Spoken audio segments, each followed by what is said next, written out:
Такою парою, як зараз, показвала ўжо на восень, я ехаў чыгункою. Хутчэй за ўсё ў Люсіна на сваё першае настаўніцкае месца. Стаяў я каля акна ў вагоне, гартаў сшытак семінарскімі творамі. І тут віхор вырваў з рук той сшытак і пагнаў немаведама куды. У грудзі падкаціла трывога, ці не чакае такі лёс усё маё пісанне наогул.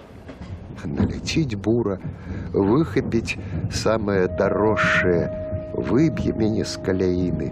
Будзе вось так жа бегчы машына, будуць гаварыць пра сваё чужыя людзі, а ты бяссільны ні спыніць, ні пабегчы ўслед.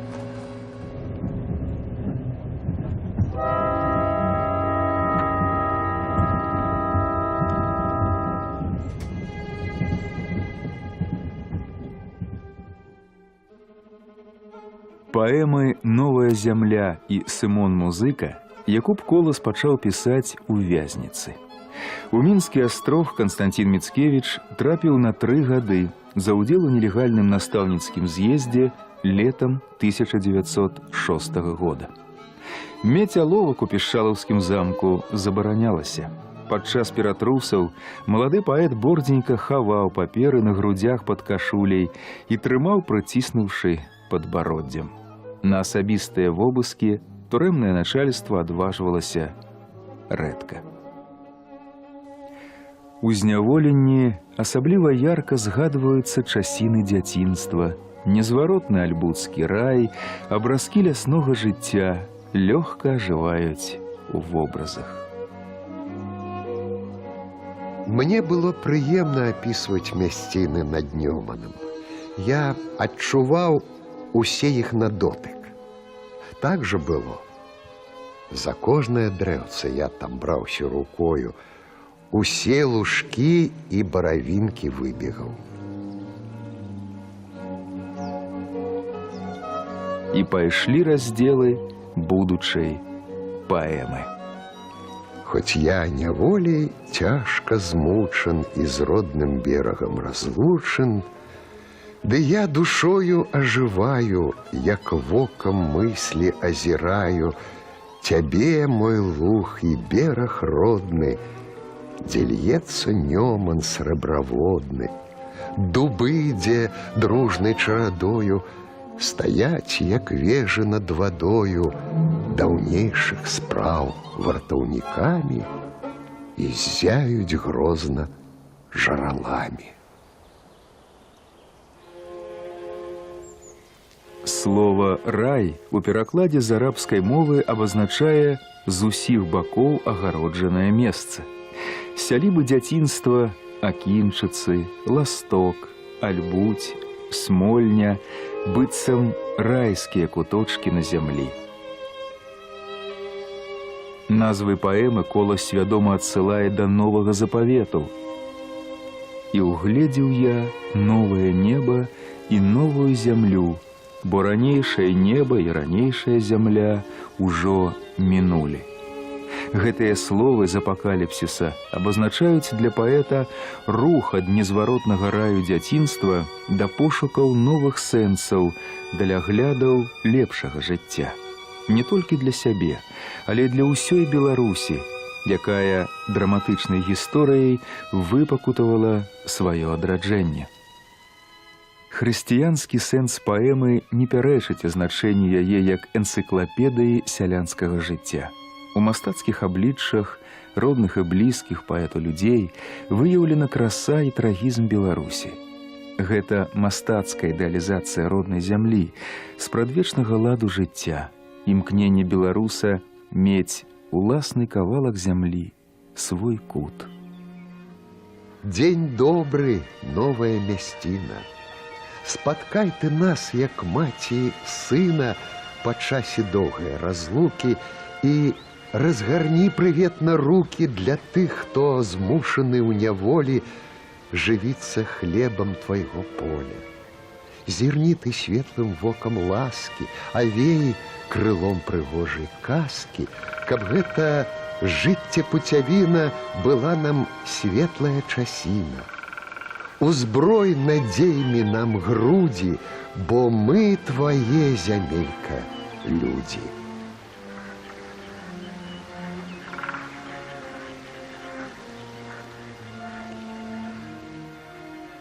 Першы верш «Вясна» Костусь напісаў у 11 гадоў. Вясна ў той год пазнілася, ці Вялікдзень быў ранні. Над дваром заспяваў жаўранак. Я заслухаўся, пасля нешта абазвалася ў нутрах, і словы выразна вымаўляюцца. Я пачаў іх запісваць. Гляджу, выйшаў верш. Ну, а чаму верш лёгка напісаўся? Матчына мова з руку павяла. Да гэтага я па-беларуску не пісаў. 15 гадоў жыцця будучы паэт жыў у арганічным суладдзі з прыродай. Далей яго чакалі жыццёвыя і творчыя ростані, шляхі беларускага інтэлігента пачатку 20 стагоддзя, духоўныя пошукі, станаўленне як паэта. Шмат дала нясвіжская настаўніцкая семінарыя, якую Канстанцін Міцкевіч скончыў у 1902 годзе. У семінарыі я пісаў па-руску і па-беларуску. Нячыста, вядома, трасянка была, а не мова. Аднак напісанае па-беларуску лепш успрымалася маімі слухачамі. Ды пісаць так было мне лягчэй. Працу настаўнікам у Люсіне, Пінкавічах, Верхмені перапыніла зняволенне. Няпроста было потым атрымаць пасведчанне аб палітычнай добранадзейнасці, вярнуцца да настаўніцтва. Светлы момант таго часу – першае спатканне з Янкам Купалам. Сустрэліся яны летам 1912 года ў Смольні. Гэтую сядзібу ўсё ж прыдбаў дзядзька Антось, у пэўнай ступені спраўдзіўшы мары спадзяванні нябожчыка бацькі Коласа Міхала мець свой кавалачак зямлі. Ведаючы, што Мікалаеўшчына стаіць на Нёмане, Купала кіраваўся тым меркаваннем, што ў бок Нёмана павінна быць больш вільготнасці ў паветры. Яе ён і адчуваў, і шчасліва дайшоў да месца прызначэння, нягледзячы на начную пару і незнаёмства з гэтымі мясцінамі. Тады Купала быў квітнеючым прыгожым юнаком з мяккімі, крыху насмешлівымі вачыма. У тоне яго размовы ўвесь час праглядваў лагодны гумар. Сваё знаёмства мы адзначылі з саліднай выпіўкай. Я стараўся не саступаць Купалу на гэтай ніве, але ўсё ж і ён аказаўся мацнейшым за мяне.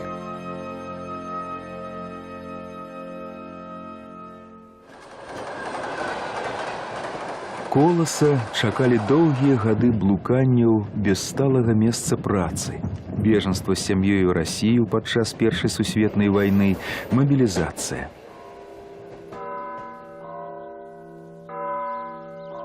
Жонку, Марыю Дзмітраўну з 2 малымі дзецьмі, ён адвозіць у горад Абаянь Курскай губерніі, дзе жылі яе маці і брат. Набожны правінцыйны расійскі гарадок стаў прытулкам амаль на 4 гады. Першае настаўніцкае месца на Куршчыне – вёска Малыя Крукі, за 11 вёрст ад Абаяні. Пераадольваць гэты шлях Коласу было непроста. На цэлы тыдзень, на 4 душы, сям'я мела 21 бульбіну. Можна толькі здзіўляцца, што і ў такіх варунках паэт шмат піша. На радзіму цягнула неадваротна, з ліста да Купалы. Братка мой мілы, даводзілася табе калі-небудзь завязнуць дзе-небудзь на чыгуначнай станцыі, чакаць цягніка. Вось у такім становішчы адчуваю я сябе цяпер, дзе б не знаходзіўся. Усё чакаю, калі ж надарыцца магчымасць пакінуць гэтую маскоўшчыну і зноў апынуцца сярод сваіх людзей. Баліць моя душа па Беларусі. Галоўныя свае творы Якуб Колас напісаў у асноўным да рэвалюцыі. Некаторыя заканчваў у першай палове 20-х. За кароткі ў гістарычным маштабе час паэт ад песняў аб гаротнай долі беларускага селяніна прайшоў шлях да эпічных філасофскіх твораў. Такім стала ліра-эпічная паэма «Сымон Музыка». Перада мной стаяў уласны лёс. Рупіла расказаць, што вось і мае чалавек нешта за душою, а ніяк не выплыве наверх у гэтым свеце.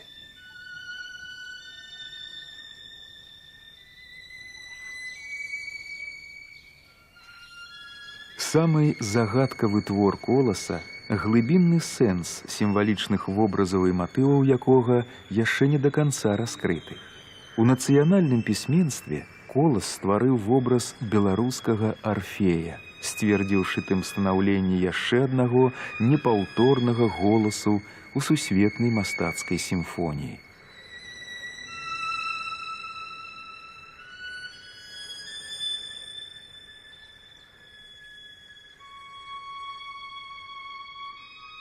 У Мінск Якуб Колас вяртаецца ў 1921 годзе па выкліку ўрада Савецкай Беларусі.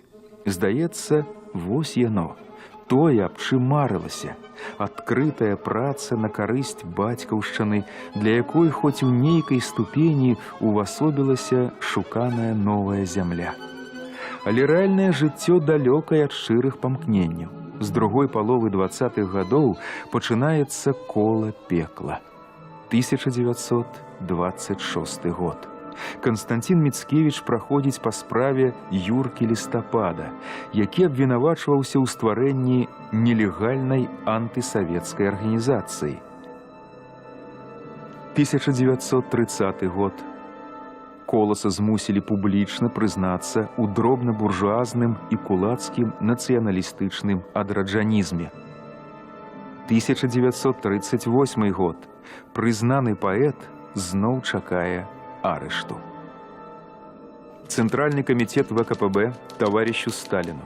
Наиболее крупную контрреволюционную националистическую работу провел Союз советских писателей Белоруссии, идейно возглавляемый всегда десятком профашистских писателей, в том числе известные Янка Купала и Якуб Колас. Они, главным образом Янка Купала и Якуб Колас, пользуются известностью, прославили их достаточно сильно, их включают во всякие комиссии по учебникам и словарям, переводам, литературным юбилеям. Позволю привести ряд примеров слов и оборотов, имеющихся сейчас в белорусской литературе. Слово «подъем» заменено каким-то диким словом «уздым». Образование, адукация, краски, фарбы. Борец «змагар». Лозунг «Няхай жыве гадавіна кастрычніцкай рэвалюцыі» испохаблен от начала до конца. По двум вопросам. О предлагаемых мероприятиях в отношении белорусского языка, грамматики и литературы. Б. Об отношении к писателям Янке Купале и Якубу Коласу я прошу вас дать мне совет. Секретарь ЦК КПБ Белоруссии Пономаренко. Сталин не пайшоў на рэпрэсіі супраць народных песняроў. Гэта магло падарваць аўтарытэт савецкай улады ў заходняй Беларусі. План па далучэнні якой ужо рыхтаваўся. Замест ордераў на арышт Колас з Купалам атрымалі з Масквы ордэны Леніна. Што адбываецца, Колас выдатна разумее, часам не вытрымлівае. Адкрыты сход Саюза пісьменнікаў, дыскусія аб фармалізме ў літаратуры, слова Якуба Коласа нечаканае. Усе не можам дашукацца фармалізму ў нашай літаратуры і фармалістычных твораў. А я ведаю такі твор. Моя аповесць «Адшапенец». Сырая, схематычная, нерэальная. А чаму? Таму што наша крытыка, а галоўна Бенде, заглоблей у руках бегаў за мною і патрабаваў, каб я найхутчэй адгукнуўся на калектывізацыю. Цяпер я публічна адмаўляюся ад яе.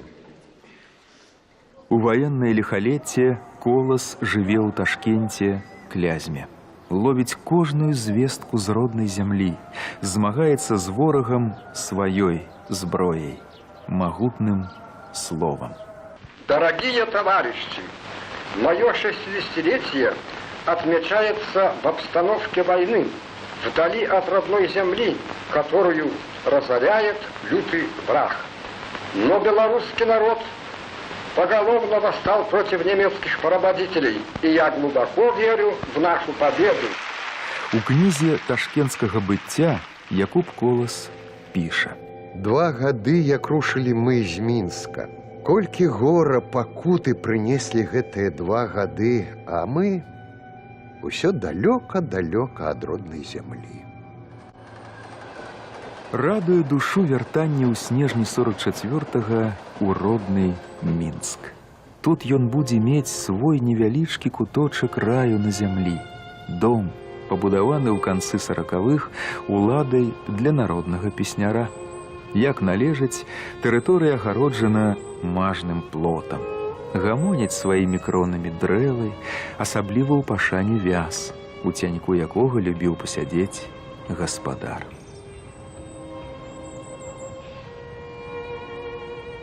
Тут паэту плённа працуецца ў апошнія гады жыцця. За гэтым сталом Якуб Колас не толькі піша новыя творы, але рэдагуе, даводзіць ранейшыя для чарговага збору. Кожнае слова павінна стаяць на сваім месцы.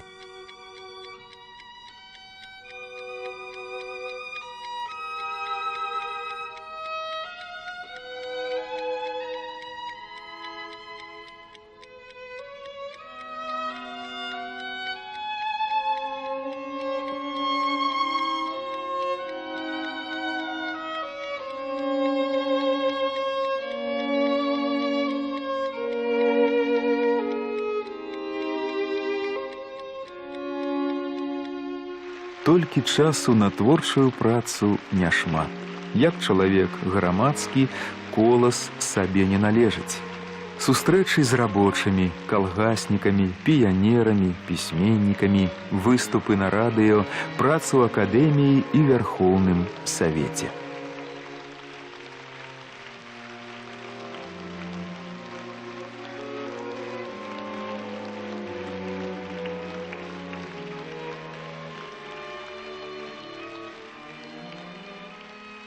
І дома даймаюць розныя людзі са скаргамі, пісьмамі, просьбамі пазычыць грошай, нават пад заклад пашпарта. Колас пазычае, пашпартоў не бярэ, і грошы яму не вяртаюць. Новая зямля, якую быццам знайшоў пясняр, робіцца ўсё больш савецкай, чым беларускай. У апошнія дні свайго жыцця Колас піша ліст аб стане беларускай мовы. Найвялікшым духоўным багаццем народа з'яўляецца яго мова. У мове адлюстравана гісторыя народа, яго працоўнае жыццё, яго барацьба, яго смутак і радасць, яго прырода, яго любоў і гнеў. Далейшае развіццё культуры рэспублікі стаіць перад сур'ёзнай пагрозаю іменно ад недастатковай увагі да роднай мовы. За дзень да смерці Якуб Колас аднёс гэты ліст у ЦК. А 13 жніўня 1956 года яго не стала. Постаць Коласа шматгранная. Яго нам яшчэ адкрываць і адкрываць.